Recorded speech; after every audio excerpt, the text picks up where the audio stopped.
Okay. Good morning, everyone from Bangkok. It's now past 10 a.m. Bangkok time here. Glad to welcome everyone back to the second episode of Expanding the Wireless Access Opportunity Web Dialogue Series. Today's topic is Wi-Fi 6E complementing 5G. I hope everyone of you are fine today. Some of you might have already attended our first episode. And for your kind information, as you already mentioned, the first episode is already out in the YouTube. You can browse through our website and get access to the video link. We will also upload today's recorded session in the YouTube as well. My name is Nirup Yeltsin. I'm from Asia Pacific Telecommunity. This web dialogue series is brought to you by Asia Pacific Telecommunity in collaboration with the Dynamic Spectrum Alliance. Today we have two speakers, Mr. Rolf Teve, Vice President of the Technical Standards Connectivity Semiconductor, welcome, and Mr. Alan Norman, Public Policy Director, Meta Platforms. As usual, we will be taking questions only at the end of the presentations. You may opt to write down the questions or use the mic by pressing the raising hand button feature on the Zoom. Moving forward, may I now welcome Mr. Masanori Kondo, Secretary General of Asia Pacific Telecommunity, and request him to kindly open the session by delivering his opening remarks. Mr. Kondo, please. Okay, thank you, Nirup, and good morning, good afternoon, and good evening, everyone. Thank you for joining the second episode of this series. So this series of APT Web Dialogue, Expanding Wireless Access Opportunity, which is organized in collaboration with DSA, focusing on Wi-Fi 6E and discuss it from various aspects. So today's dialogue is to see it from 5G context, such as how 5G mobile networks and the Wi-Fi network together to support new applications and services. So I believe today's APT Web Dialogue will also provide useful and insightful perspective for the participants. So thank you once again for joining us today, and I wish you all a fruitful discussion. Thank you. Thank you, Mr. Masanori Kondo, for your opening remarks. I would like to now welcome Ms. Martha Soares. She is the President of the Dynamic Spectrum Alliance. Ms. Martha, kindly take the floor. Thank you. Yeah, thank you so much, and thank you, Mr. Kondo, for enabling say and inviting us and letting us co-organize this workshop and this series of episodes. For the Dynamic Spectrum Alliance, it's really a pleasure to collaborate on these sessions. And we are very pleased today to have the second session focusing on how Wi-Fi 6E complements 5G. We are going to hear from our speakers from Qualcomm and Meta, how Wi-Fi networks work together with 5G mobile networks, and how there are many compelling new applications and services that will really provide benefits for the final users. And well, we will see many examples, for example, cases related to AR, VR, augmented and virtual reality, e-health, industrial applications. So it will be really exciting, and we expect that you will have a comprehensive understanding of those how those technologies complement each other. Important to mention that this is organized not exclusively by the DSA, but also by a group of companies that support our activities, promoting unlicensed access to the 6 GHz band. So it's really a big, broad group from industry working together with this purpose. So without any further introduction, I think that's, again, thank you so much for letting us collaborate on this episode. And we look forward also after this one to have you attending the episode number 3. Thank you. Thank you, Ms. Martha Soares, for your thoughtful remarks. Before we dive into our real session, we would like to take a group photo of our panelists here. So may I kindly request everyone to kindly open your camera, those guest and the panelist. And I request my colleague to take the pictures. So we'll take about 1 to 2 minutes. So keep smiling to the camera.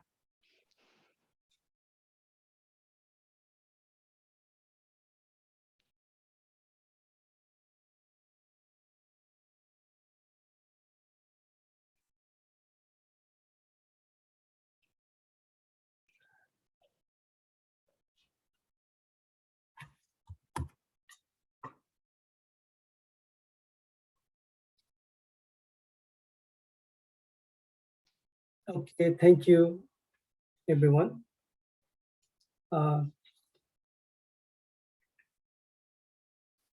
In the last episode, I think we have seen some of the interesting use cases of Wi-Fi 6E and 7, including the emerging applications such as industrial, IoT, AR and VR, etc. Today's discussion is going to get more interesting. The episode will answer the questions like, can Wi-Fi 6E and 5G coexist? Do they see each other as a competitor or complement each other? What does our future look like in relation to these technologies? Let's find out. Mr. Rolf, the floor is yours. Can you please start off with a bit of your background or role at the Qualcomm in the interest of our audience today? Thank you. Okay, thank you. Yes, so my name is Rolf de Vecht. I'm a VP of Technical Standards. I am attached to our Wi-Fi systems group, so the group inside Qualcomm that's responsible for making Wi-Fi chipsets that end up in a lot of smartphones and access points throughout the world. And I have a little bit more introduction on Qualcomm in my slide set. So I have the Qualcomm and Wi-Fi. So maybe I can. At this point, I cannot share a screen. So I don't know whether people can enable screen sharing for me.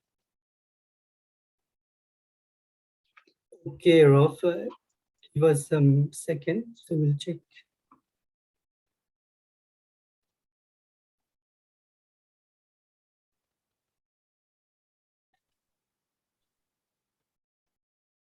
Can you try, Rolf?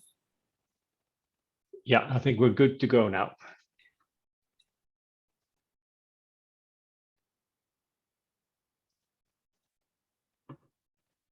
Can you confirm that you can see this?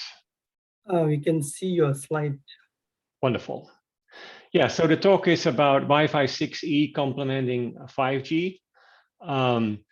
Just the main messages to also after the introductions from Martha and Nidap, just to give it away right from the start. So 5G is also designed to utilize license exempt spectrum. So we're talking a lot about license exempt here, but 5G, when 3GPP defined it, there's this distinctly, the case of using 5G technology in license exempt spectrum. And that's, one of the areas where we see a synergy. There are, value creating synergies between 5G and Wi-Fi when, in usage scenarios where you have combined use of 5G and Wi-Fi. And I'll talk to that in the presentation today of where that occurs. And last point, key point is that the combined usage of 5G and Wi-Fi is likely to produce the best customer experience in a large number of use cases in residences, businesses, and public spaces and transportation and so on. So those are kind of my main messages. Just to recap, from a Qualcomm perspective, we very strong vision on what 5G can do for consumers, businesses, societies, government entities, and so on. There's a whole, connecting everyone and everything intelligently. And you have all these different types of 5G networks envisioned, from public macro cell to private networks, massive IoT, fixed wireless access, and so on. So that's, and my company Qualcomm is, as most of you probably know, is very active in that and pursuing this vision. From a, if you look at the Wi-Fi side, the evolution of Wi-Fi is driving, future applications. You can see that, play out in the case of XR that also Alan is going to talk about today, but also, things like, streaming, TV streaming throughout homes, gaming, video conferencing. It's really kind of the speeds and the capabilities of Wi-Fi that enables all these applications to take root and to get developed. Just an example of a modern Wi-Fi home. A lot of us have lived through this over the last few years, staying a lot at home.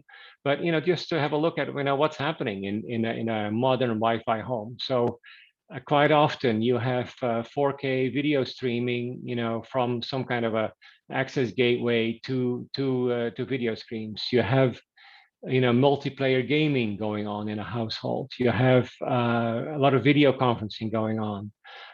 People engaged in AR or VR sessions. You have lots of kind of IoT devices in modern IoT homes. I've listed here some security camera applications. You have things like electrical vehicles that that sometimes have to do software updates or downloads of data collected while on the road. Using your Wi-Fi network for that. So that's just some examples of modern, and probably a lot of you here online will recognize this. But there's a significant dependency in modern households on the quality of the Wi-Fi networks in homes. So just a little bit on on Qualcomm and wireless LAN or Wi-Fi.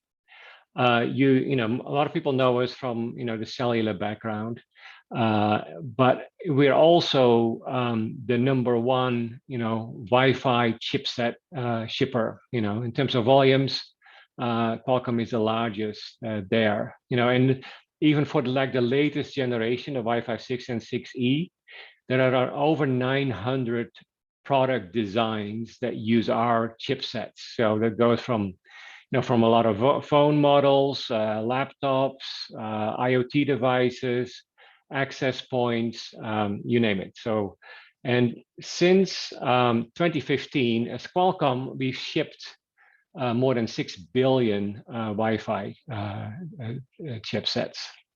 And we're the #1 provider for enterprise Wi-Fi applications and also for Wi-Fi mesh.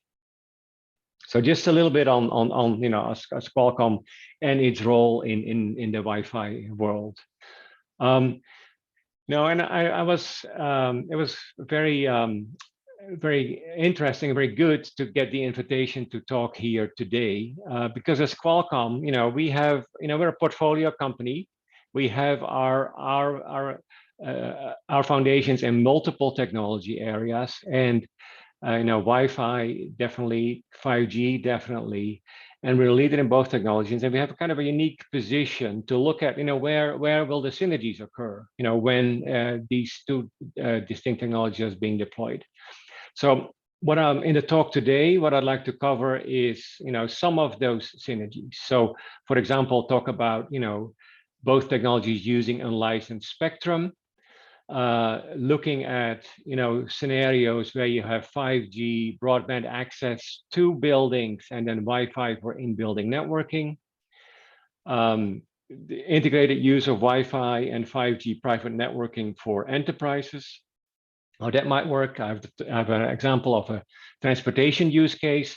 And then also, as a setup, I guess, for Alan's presentation, talk a little bit about how we as a technology provider looking at an integrated 5G and Wi-Fi use case for XR. So those are the kind of the vignettes of things I want to talk about. So just on terms of the spectrum side. So, as I mentioned, 3GPP defining 5G, there are kind of 3 different spectrum scenarios that they're looking at.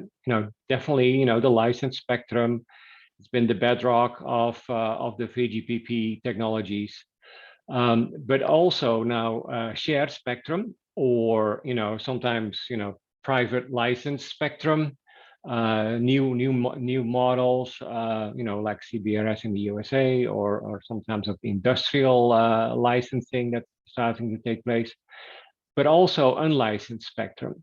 And there, the Wi-Fi world and the 5G NRU and our license, they kind of meet in the sense that both technologies, NRU and Wi-Fi, can use this new unlicensed spectrum becoming available. And quite often when people talk about 5G, it typically gets conflated with 5G as offered by wireless operators, mobile operators. But that's a very important part of it. But there is much more to it, to 5G as well, including 5G and unlicensed spectrum. So in release 16, it was the first time that actually 3GPP also started to specify technologies for use in unlicensed band. And to some extent, 5G for licensed versus 3G for unlicensed, they look a lot alike. However, 5G and unlicensed needs to make sure that it coexists well with other technologies that might be using the band. And to that extent, in Europe, there's been quite a bit of effort on specifying on how a 5G NRU network would coexist with a Wi-Fi network if they happen to be in the same operating in the same unlicensed spectrum in the same vicinity. At least the technologies, the deployments are close enough that the technologies can hear each other and potentially interfere with each other. But so the coexistence standards that have been defined are defined to deal with that scenario.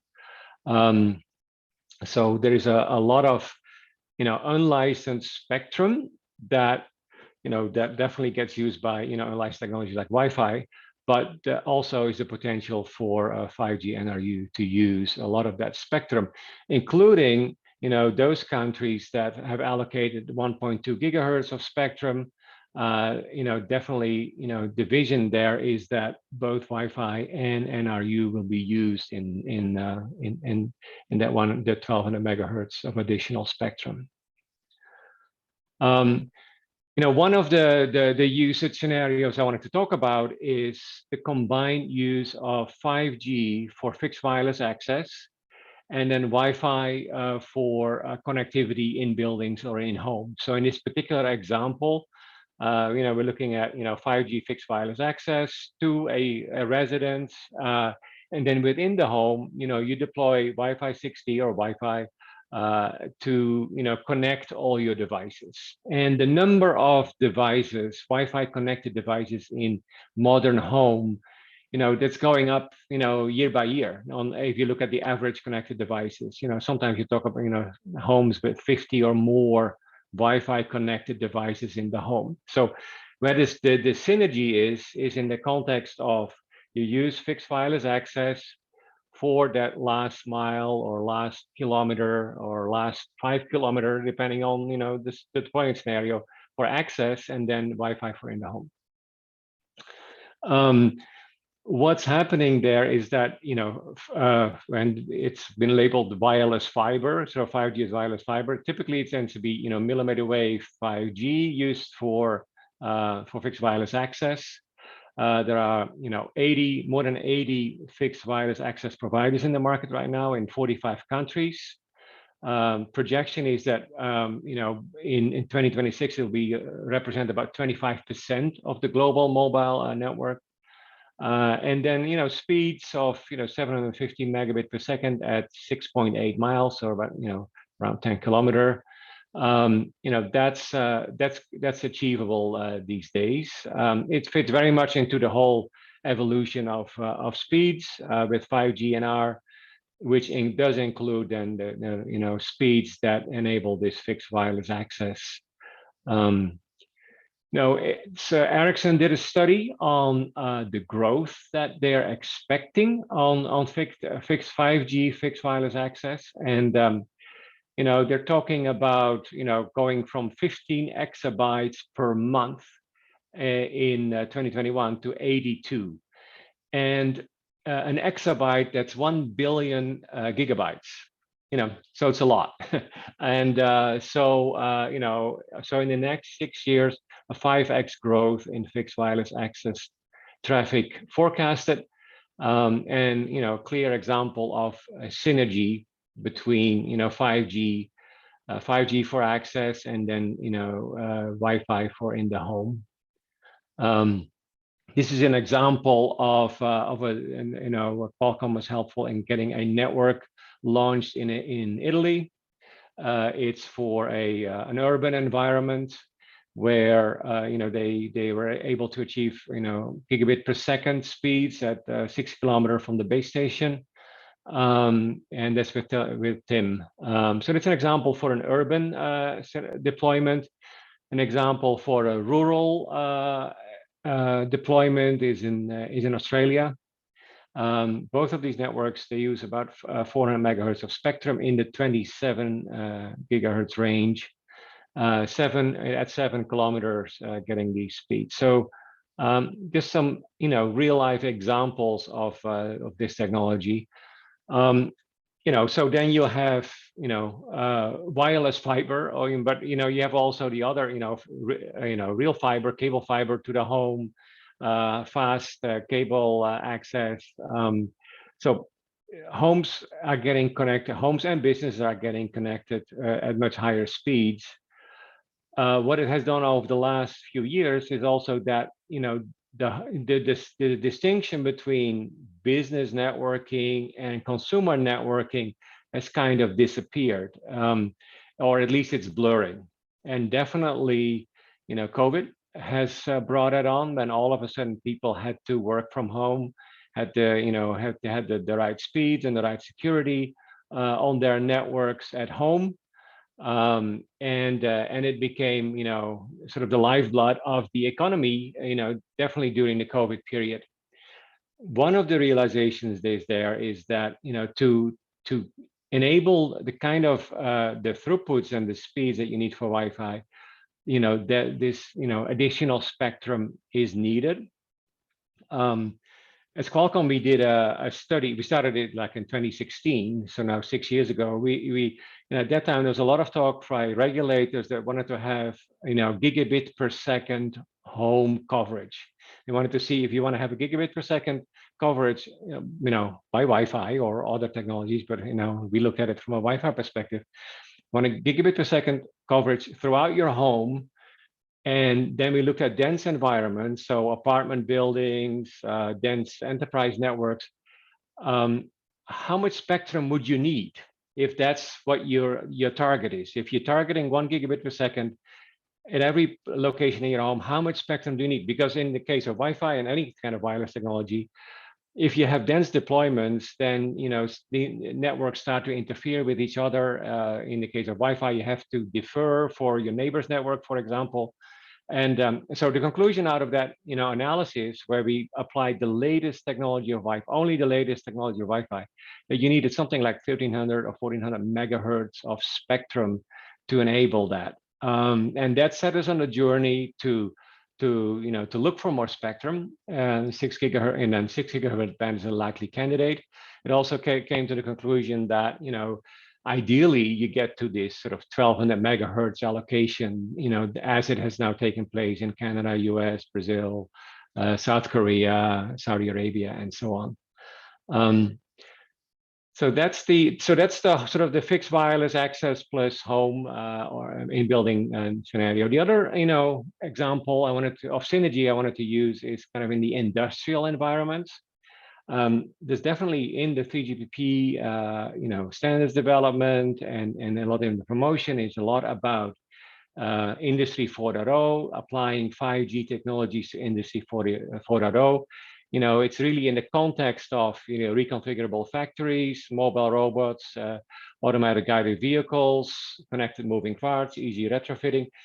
All of those, applying 5G or wireless technologies in the Industry 4.0 scenario. There's a lot of value there. Just some, some example of, the kind of devices or, pieces of equipment or that, can be wirelessly enabled. And if you look at all those different, the common thread is, there's a significant emphasis on latency, on throughput, on reliability, and in particular flavors of 5G are really suited for that kind of an environment. However, if you look at the bigger picture on these kind of industrial scenarios, typically, how these kind of businesses have been run up to now is that it was mostly a wired environment, Ethernet or other kind of proprietary cabling. So when wireless comes into these kind of challenging industrial environments, it is really wireless as a substitute for wireline networks. So even though sometimes people try to make a lot out of the choice versus Wi-Fi versus 5G for industrial, it is really kind of it's wireless versus wireline and wired Ethernet, typically Ethernet networking. So that's one way to look at that scenario. If you look at industrial, and this is a good example, it can be a challenging environment. Sometimes harsh RF environments. Technologies need to be suited for that and deal with it.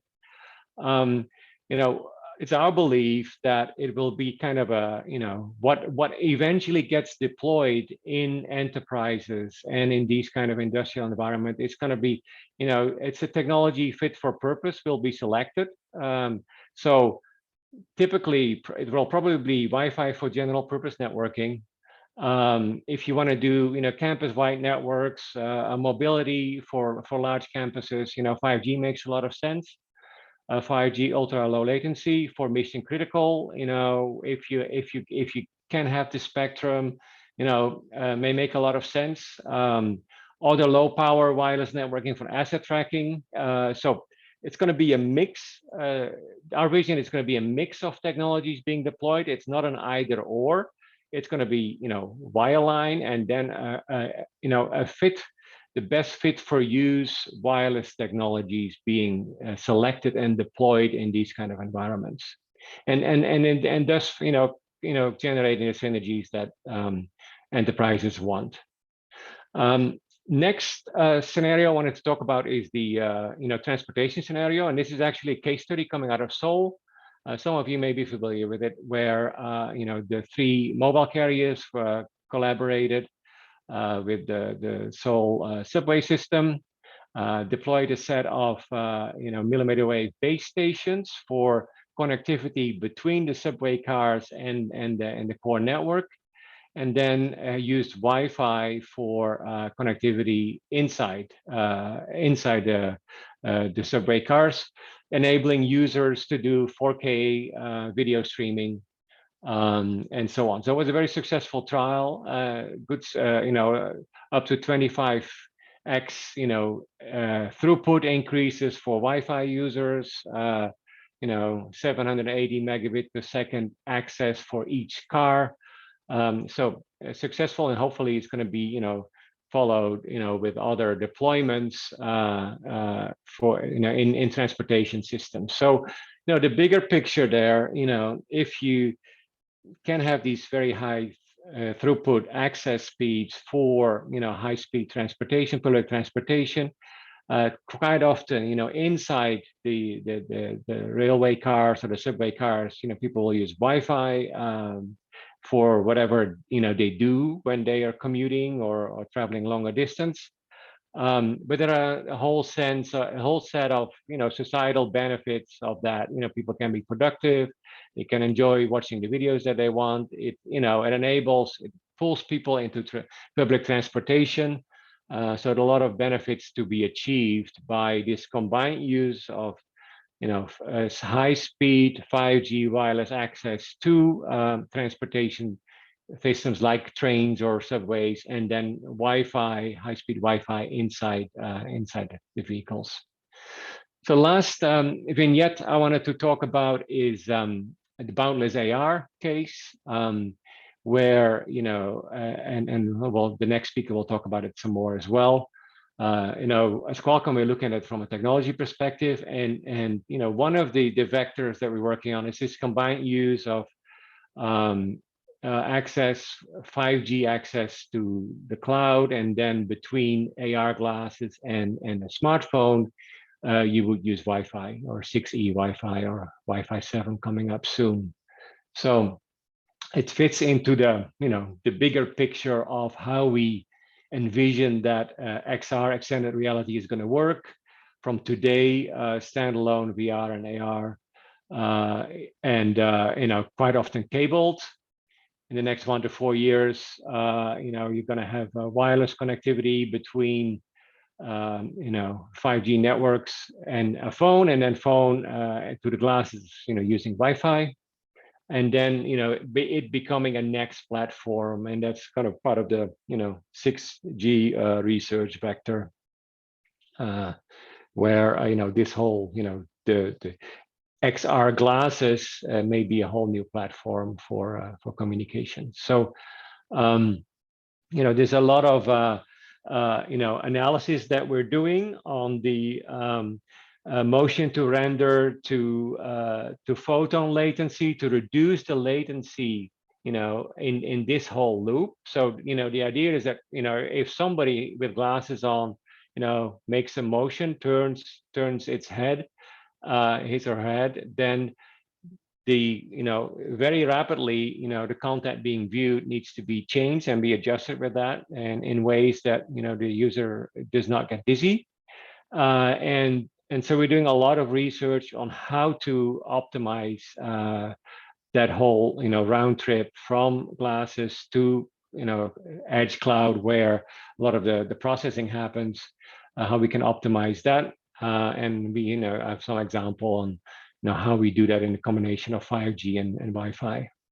So this is the analysis that we've been doing. This is just an example, and I think by now it's maybe a year old now, but it just shows you, as a technology provider, as a market enabler, as Qualcomm, we're looking at it. We're looking at what permutation of technologies gets you there, and what's the most efficient way, and what's the most synergistic way of bringing a particular experience to a consumer or a business or a public space. So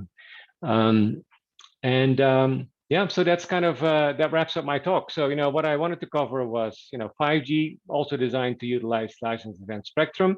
Hope I spoke quite a bit about that. The value creation synergies, and then the notion that in a lot of instances is going to be combined use of 5G and Wi-Fi that's likely to produce the best experiences.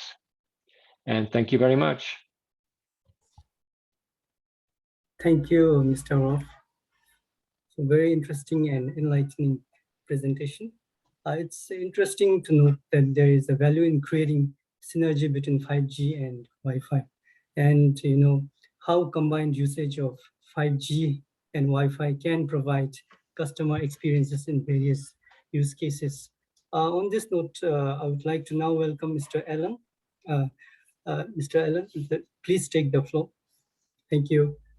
Nida, thank you very much. I'm Alan Norman, Public Policy Director at Meta Platforms. I work globally on spectrum advocacy. What I'm going to talk about today is in particular, the metaverse and how that relates to 5G and Wi-Fi, doing a deep dive on one of the use cases that Rolf spoke about. So let me share my screen. Make sure that's working. Share. And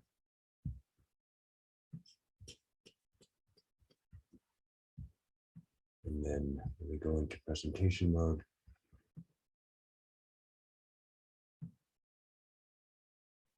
All right, can you see my screen? The road to the metaverse. Yes. Yes. Okay, wonderful, thank you. So as I mentioned, I'm going to talk about, in particular, the metaverse and the role of Wi-Fi and 5G in spectrum. So there's really a vibrant future ahead as we see it for the metaverse. We see lots of use cases around mobile, around augmented reality, around virtual reality, wearables, remote presence. I will talk about a bunch of those. How we get there, there's a lot of research to do. Reality Labs, our development organization, is doing that work. There's a lot of work about responsibility in terms of innovation so that people can trust and rely on the technology. Privacy issues are properly addressed. There's a lot of work on developing the software and the content. It's not just about equipment and devices. There's a whole ecosystem of creators and developers that we're working on and partners. And on top of that, there's a key point that we need spectrum. So at Meta, we see connections made across 3 worlds: physical, augmented, and virtual. In the physical world, you and I are here today. In the augmented world, we're adding layers to what you can see in the physical world to augment it both with expression and utility. And then in the virtual world, you're putting yourself in a virtual experience that transcends time and space. Right now, transitioning between these worlds is quite cumbersome. Physical to augmented, you have to use your phone, multiple taps. In virtual, you have to put on a headset. For those of you who have kids, they will move fluidly between these worlds. Imagine inviting someone who lives in London to sit around your dinner table in New York. This is the true promise of AR. What would it take to feel transported to another place? The tools we're building across VR and AR have the opportunity to answer this. We see it in video presence with our Portal product, where there's an opportunity to create a platform that enhances presence in the home. We see it in virtual reality with our headsets. And it's where we can be transported to the metaverse and experiment in a fully immersive remote presence. So let me talk a little bit more about that and how it relates to spectrum. These are pictures of news articles from the Mobile World Congress earlier this year. The metaverse was a big topic. Those of you who attended MWC this year were likely to hear about 2 things: robots and the metaverse. Robots, we all know those are private networks in the 3,800 to 4,200 megahertz, as Rolf mentioned.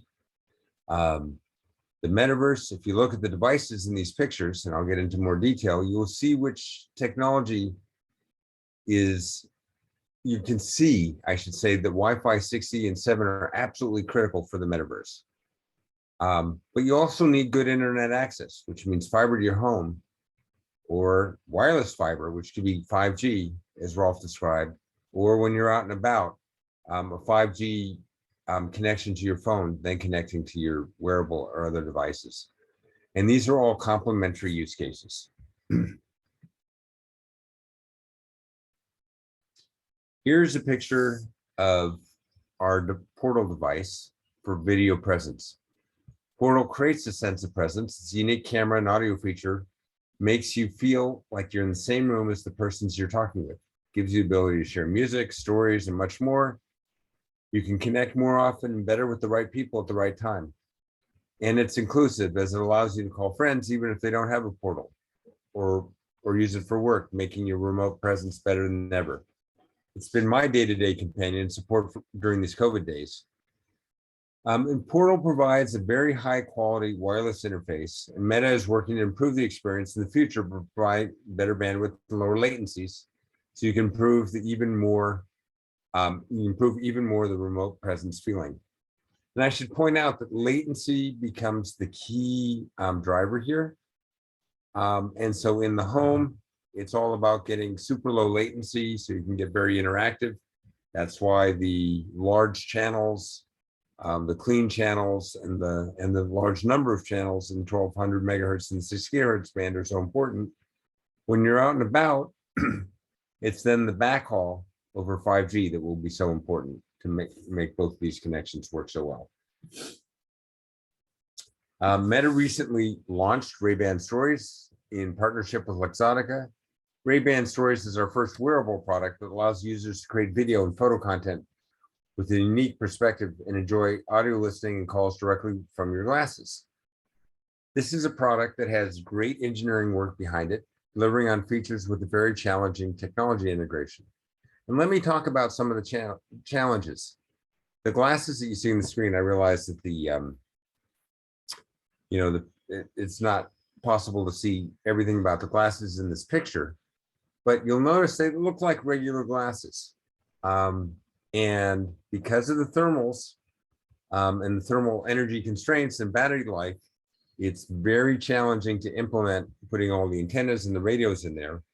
And at this point, it's Wi-Fi that is the most straightforward technology for making that possible. Over time, we hope to also integrate 5G, but our full expectation is that Wi-Fi will always be part of these wearable devices, and some of the devices over time will also include 5G. And so in that sense, they're also very complementary. Here is a picture of someone using our Oculus VR headset, Quest 2. It's the best and most complete standalone VR experience in the market. In the future, we're going to make some big leaps in both tech and content for the next generations of these products. We're going to build each of these as platforms, so what you build will work across multiple generations of each device. We're still early, but this is what needs to happen for VR to succeed and get to the future we all want.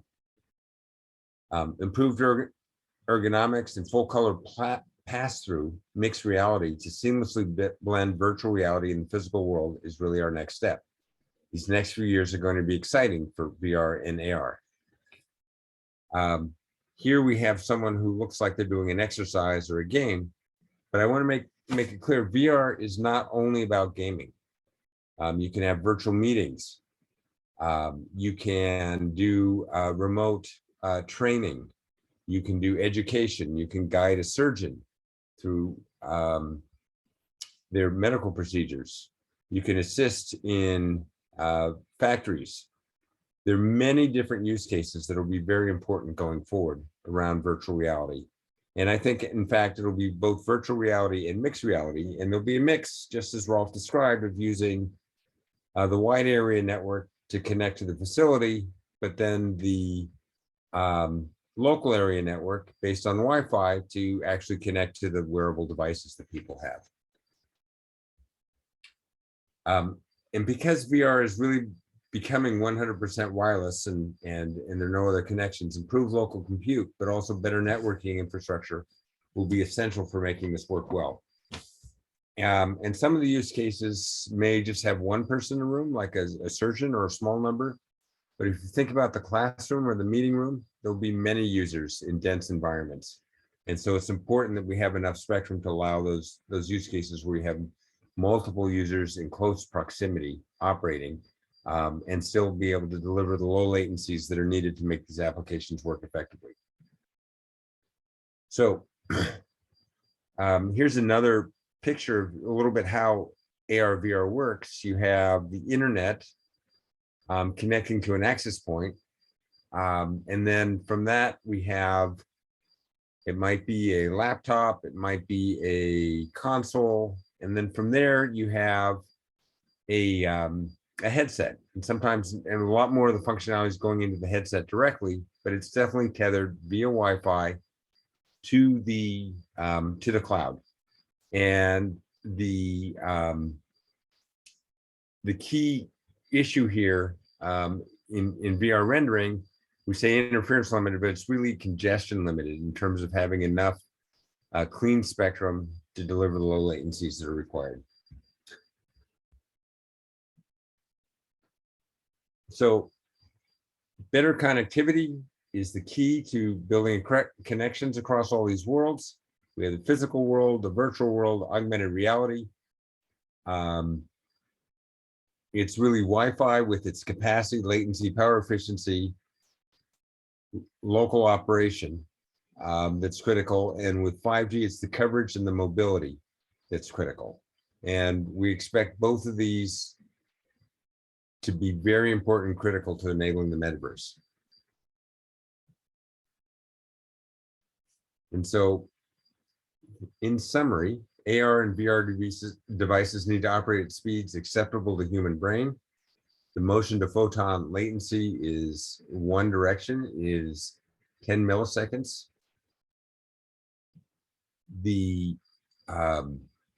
If you don't do that, people can become motion sickness. The realism is not possible, and it's critical to eliminate any side effects when there's long usage.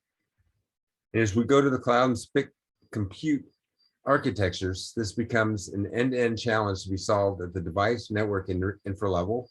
Meta is working very closely with not only the device ecosystem, but also with carriers and content providers to make sure that this end-to-end challenge is solved.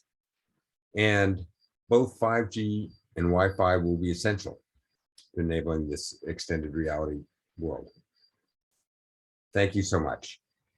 That's the end of my remarks. And thank you, Alan, for your thought-provoking presentation. We have seen how Wi-Fi 6E and 7 is critical to support our future metaverse use cases. And we also talked about low latency use cases, Wi-Fi, especially in the health, education, and business sector, using the virtual reality and mixed reality. So on this note, we will move on to our question and answer session. We have a few questions from the audience. So if I read out the first question, it's from John. So he says, will AR prove much more important as an app for a reasonable future than VR? So any one of you can take. Maybe Alan, it's a question for you. Yeah, I was just getting off mute. I don't know. I think what we'll see is in the beginning, VR will be the first application and evolve the most quickly in terms of significant use cases, because the technological barriers are more resolved than they are for augmented reality and mixed reality. And I think there will be a lot of learning that comes out of that. And I think that in the long run, there'll be lots of use cases that will be very important. But over time, I think they will blend. I think you'll have virtual reality devices that can move into mixed reality, can go into augmented reality as needed, and you can move back and forth. And I realize that's a long ways off, but I think that will be the evolution. So VR first, evolving to do some AR, and over time a blended view.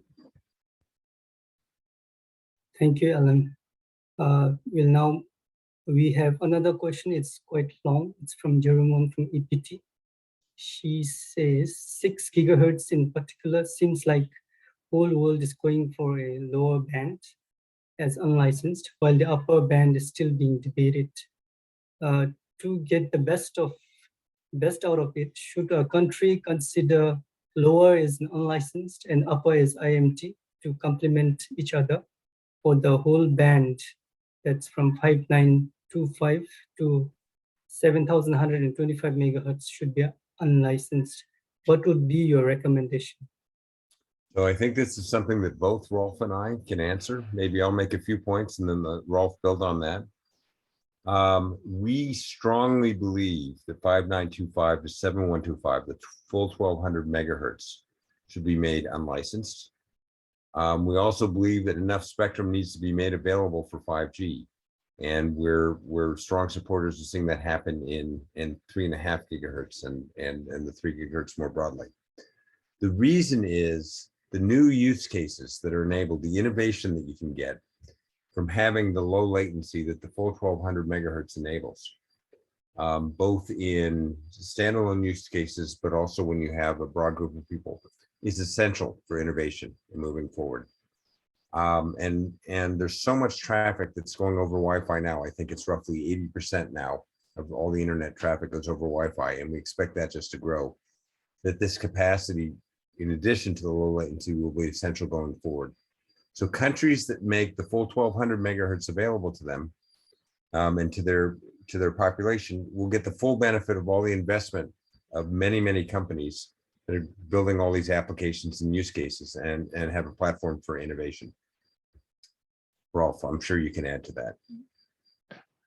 Okay. Well, but just a few thoughts. I'm, like as I explained on the outset, I'm sitting in the Wi-Fi side of Qualcomm, so I'm giving you a little bit of, how we look at it from a Wi-Fi chipset and product perspective. The 6 gigahertz parts that we're shipping today and that are in the market today, they are fully, 1200 megahertz capable. They, when we have a 6E chipset that we ship, it has the full capability to go up to 7125. It really depends on the regulatory regime in a particular country and what we enable the software to do in that particular country. So, if a country decides to only allocate the bottom half of the band, they're foregoing basically a capability of a product that will be, in that market. Now that's one way of looking at it. The other one, I want to go back to the talk that I did, which basically made the point that for 5G is perfectly, capable of operating in unlicensed spectrum. So as a country, if you are really pursuing the 5G economy, making the spectrum unlicensed, allows you to get that, as in addition to, enabling, the Wi-Fi capabilities in those bands. So that's another way of looking at it. The third way of looking at it is if you look at it from a global perspective. I think the question was, having the premise the world is going for, lower 5 gigahertz. Well, depends on where you sit in the world, right? I'm talking to you here from the United States, where we have 1200 megahertz available. Canada, Brazil, Saudi Arabia, South Korea, a number of countries are kind of studying whether they should go, more than 500 megahertz. So what is clear, the upper 6 gigahertz band is not going to be a globally harmonized anything, if not, unlicensed. So that's the other way. And then the last thing, yes, I think, we need to make sure that there is sufficient amount of licensed 5G spectrum available in countries. But that doesn't have to go at the detriment of, upper band 6 gigahertz unlicensed. There are other areas where spectrum can be made available that can be perfectly used and by mobile operators and so on. So it shouldn't be, a little bit of a tussle over just the upper 6 gigahertz band. There is much more spectrum under discussion, under study, and so forth. So yeah, that will be my take on that. Thank you, Rolf. We have one more question. We also have comments from our participants, interesting comments. And we do have a question from Alex Orange.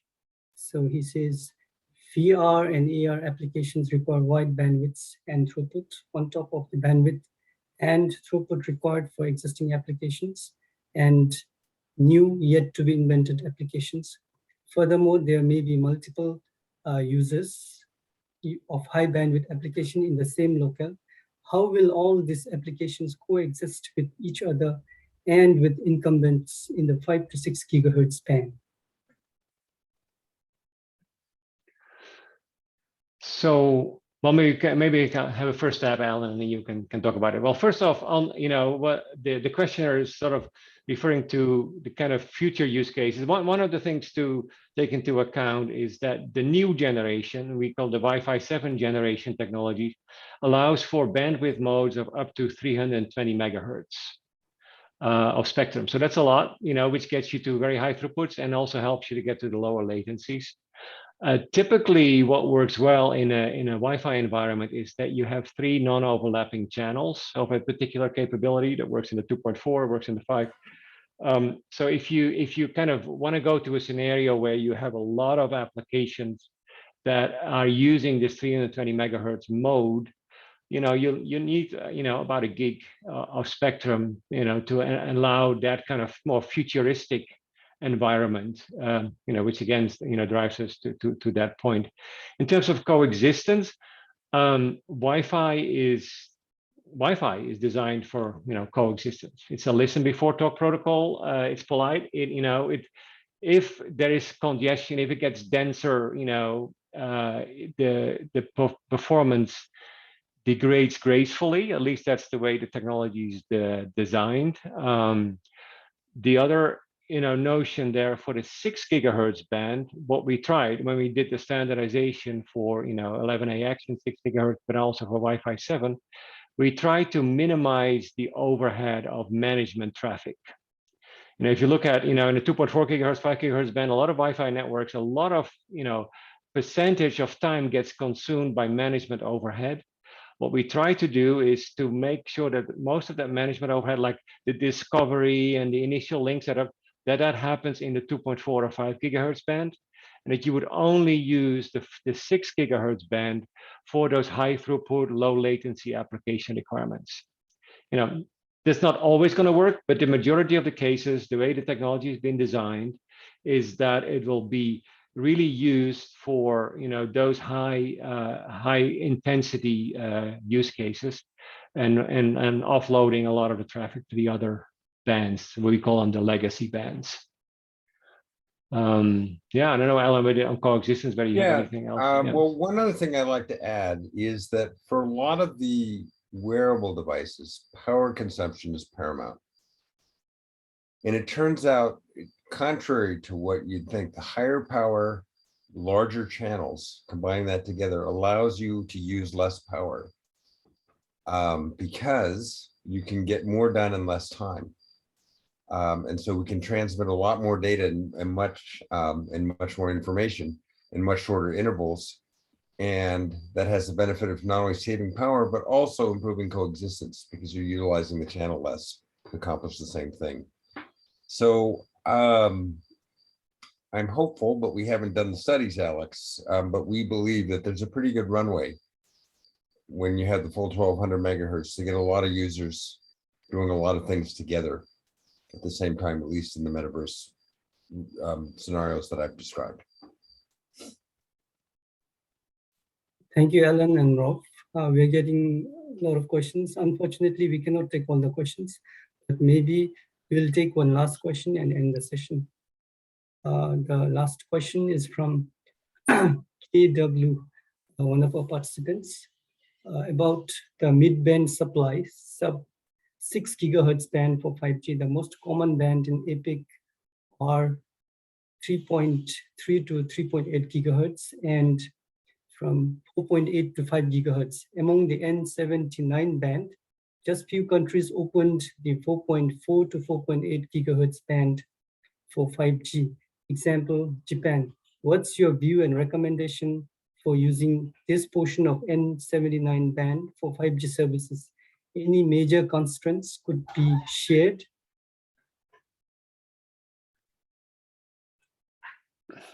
So this is Rolf. To be honest, this is not a question I feel comfortable answering, because it's not been an area of my focus. What about the specific 5G frequency bands? Maybe Alan has a perspective, but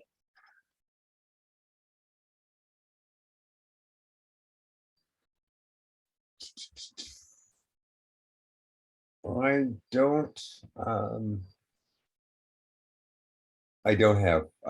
also don't have the answer. I'm not a 5G expert. I have to apologize. We could follow up afterwards if that would be helpful. We could note the question and then get back to the questioner. Thank you, Alan and Rolf. in particular, I'm uncomfortable because I don't know whether there are any alternative users or incumbents in those bands. So I don't want to make any statement about a particular frequency band, where in a particular country it may not be a good fit. So I'm a little bit hesitant. Yeah. Okay, we do not have any more questions. Maybe I'll ask two from my side. It's kind of technical, I think. I think at the end of the day, whether you use Wi-Fi or 5G, it will depend on the use case. Wi-Fi 6 or 7 primarily will remain as an access network, while 5G is looked at as a long-range connectivity need or backhaul network. This statement may not be correct because the network is evolving. It's just my opinion. Just want to know, how do you compare Wi-Fi 6 or 7 and 5G in terms of latency and security? So, well, in terms, so you would asking for a comparison. It depends on what, in those kind of questions, it really depends on what kind of scenario you're looking at. Is it macro cell 5G latency, comparing that to Wi-Fi in clean spectrum and 6 gigahertz in the same room? Then the latencies for Wi-Fi, would tend to be much better, right? But that, because for most people, when they think about 5G, it's macro cell 5G, right?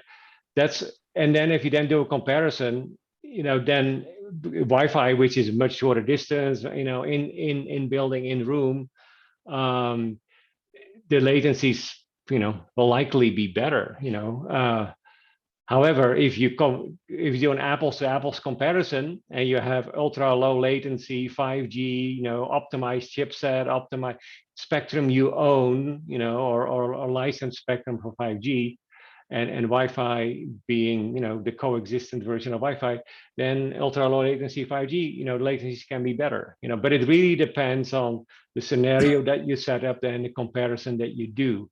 From a consumer perspective, it is a bit of a contrived, question, because consumers will know 5G as macro cell 5G and know Wi-Fi as this thing you have in your room or in your, and so then it becomes a whole different, whole different, from a consumer experience perspective, a whole different comparison. I think the key distinction, as Rolf pointed out, is the deployment scenario, not the technology. Both technologies are capable of delivering very low latency, but it's the deployment scenario that will dictate what you really can achieve. Okay, thank you, Alan and Rolf. Before we close our session, we would like to request the participants to fill out the survey form. We will be sharing in the chat box. And also for the non-members, if you want to become the member of APT, please contact us to the email. I think my colleague will share in the chat box. With this, I think brings us to the end of our second episode of Expanding the Wireless Access Opportunity, Asia Pacific Web Dialogue Series. Thank you everyone for your kind presence. In particular, I would like to thank the speakers and the Secretary General and Deputy Secretary General of APT and Ms. Martha Soares, President of TSA. Please don't forget to tune in to our next episode, episode number 3. We'll talk about the standard power of 6 gigahertz Wi-Fi and automated frequency coordination. Until then, please take care and bye-bye. Thank you very much. Stay safe. Bye-bye. Thank you. Good day.